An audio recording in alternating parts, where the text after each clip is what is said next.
Merhaba sevgili dostum. Bugün sana tecrübelerin değerinden bahsetmek istiyorum. Yaşamda tecrübe kazanmak neden bu kadar önemli? Neden tecrübe edinmeden bu hayatta gerçekten ilerlemek mümkün olmuyor? Eğitimi tamamladık diyelim. Hayata atıldığımızda neden hayallerimize ve gerçekleştirmek istediklerimize değil de ilk önce tecrübelere bakılıyor? Başka bir taraftan bakarsak neden bu hayatta yürürken bazen aynı taşlara çarpıp duruyoruz? Tamam, o hayatta hepimiz hatalar yapıyoruz ve bundan dolayı pişmanlıklar duyuyoruz. Ama ne yazık ki bazen hatalardan hayat dersleri çıkarmak yerine hep geçmişte yaşamaya devam ediyoruz. Hatta daha kötüsü bu hataların ve pişmanlıkların kısır döngüsünde kendimize işkence ediyoruz. Evet doğru, bu hayatta her zaman yeterince olgun hareket edemiyoruz. Tecrübeleri biriktirmek ve olgunlaşmak için daha ne yapmak gerekiyor? İşte bu kısa videoda sana tecrübelerin değeri hakkında birkaç tecrübemden bahsedeceğim. Gerçekte tecrübe dediğimiz şey nedir diye sorarsan, ben buna tam olarak bildiğimiz ve sahip olduğumuz şeylerdir diyebilirim. Mesela yürümek her sağlıklı insanın sahip olduğu bir yeti. Ama bu yetiyi bizler bir dizi deneyimler ve acı verici tekrarlamalarla sahip olmuşuzdur. Şimdi dilersen başka bir örnekle açıklayayım. Diyelim ki bir yemek ustası arkadaşına misafirliğe gittin. Orada çok beğendiğin bir yemek vardı ve sen de tarife hemen istedin. Eğer yemek yapmayı çok seviyorsan, yemek yapmanın genel ilkeleri hakkında da bir deneyimin vardır. O zaman bu tarifi çok büyük olasılıkla aklında tutmaya çalışırsın. Peki ya bir deneyim yoksa? Bu tarifi bir yerlere not almayı denersin değil mi? Uygun bir fırsat bulunca da büyük bir iştahla bu yemeği yapmak için tezgahın başına geçtin diyelim. Sonra da bir bakıyorsun ki not ceplerin arasında yok. Başlangıçtaki bu heves ve iştah büyük bir hayal kırıklığına dönüştü. Peki, öğrendiğimizi düşündüğümüz şeyleri sence gerçekten öğrendik mi? Pek değil. Neden dersen, bize aktarılan bu bilgiyi henüz tecrübelere dönüştürmedik ve kendimize mal etmedik de ondan. Eğer bu yemeği birkaç kez yapmış olsaydık, hatta ustalaştıkça sevdiğimiz insanlara sunmak için defalarca yapmış olsaydık, her seferinde bir tarife gerek kalmayacaktı. Bununla ilgili eski Kızılderililerin çok sevdiğim bir özdeyişi var. Bana söylersen unutabilirim. Gösterirsen anımsayabilirim. Ama beni de katarsan işte o zaman anlarım diye. Evet, sadece yemek yaparak yaşam tecrübesi kazanabileceğimizden pek emin değilim. Ama bu yaşamda deneyim kazanarak ilerleyeceğimiz kesindir. Şimdi asıl soruya gelelim. Peki, deneyim denen şey nasıl kazanılır? Hepimizin yaşam yolu farklı olduğu için bu sorunun herkese göre net bir yanıtı yok. Ama herkesin ortak tarafı eminim şu olurdu. Yaşayarak. Ama yaşamak deyince büyük harflerle yaşamaktan söz ediyorum.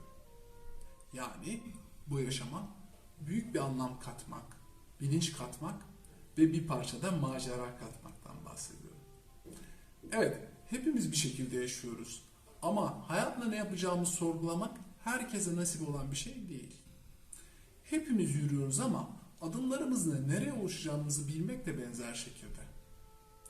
İşte kendimize doğru bir yön belirlersek ve doğru bir yaşam amacı bulursak, her adımda yılları biriktirmek yerine deneyimleri biriktirebiliriz. O zaman da yaptığımız her şey denemeye ve tecrübe etmeye değer olmaz mı sence de? İşte sevgili dostum, bu hayatta bu şekilde ilerliyoruz. Adım adım. Pisagor'un bilgece bir sözü var. Olgun bir insan, talihin telaşlı arabasından çok tecrübelerin bastonunu yerler diye. Evet doğru. Hepimiz şansı arıyoruz bu hayatta. Tamam, şans dediğimizde hepimize gülmüyor. Şans genellikle güçlü ve çalışkan insanlara güler demiş eskiler. Bunu zaten sen yaşadıklarından da bilirsin. Ters oluyorsa bile bir sonraki sefere genellikle avucumuzu yalarız. Şimdi sana bu dünyada En karizmatik insan kime denir? Güçlü ve bilge insan nasıl biridir diye sorsam buna nasıl yanıt verirdin? Ben bu soruya en çok tecrübesi olan insan derdim. Feleğin çemberinden geçmiş olan olgun insan derdim.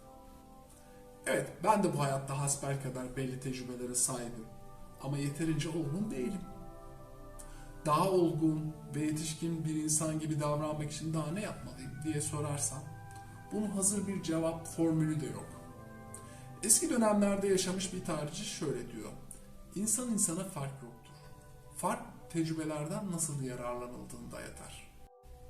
Bununla ilgili sana bir anekdot anlatayım. Günün birinde başarılı bir kişiye sormuşlar. Nasıl başarılı oldun diye. O da doğru kararlar vererek diye yanıt vermiş. Peki doğru kararlar vermeyi nasıl öğrendiniz diye sormuşlar. O da yanlış kararlar vererek demiş. Evet, yürürken ayaklarımızın taşlara çarpması yürüdüğümüzün bir kanıtıdır.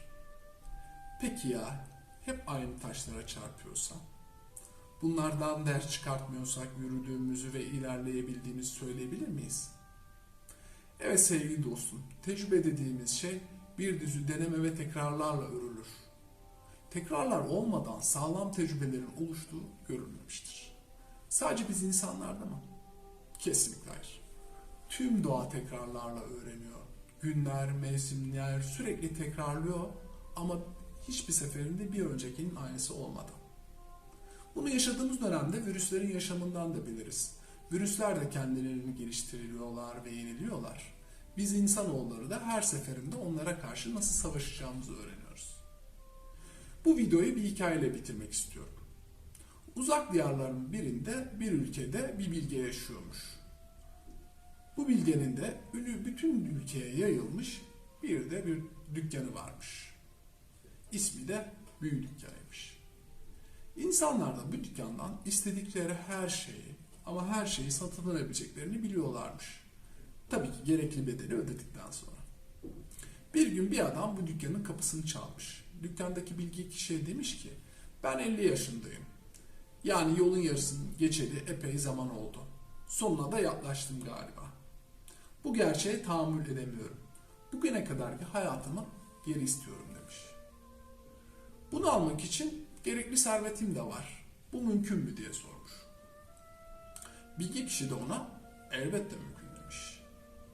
Sonra demiş ki biliyorsun dükkanda her şey var. Ancak tam olarak ne istediğini anlayabilmem için bana geri istediğin hayatını anlatmanı rica edeceğim. Adam da ona geçmişte çok hatalarım oldu, çok pişmanlıklarım oldu, yılları boş yere heba ettim. Lütfen 50 yıllarımı bana geri verir misiniz demiş.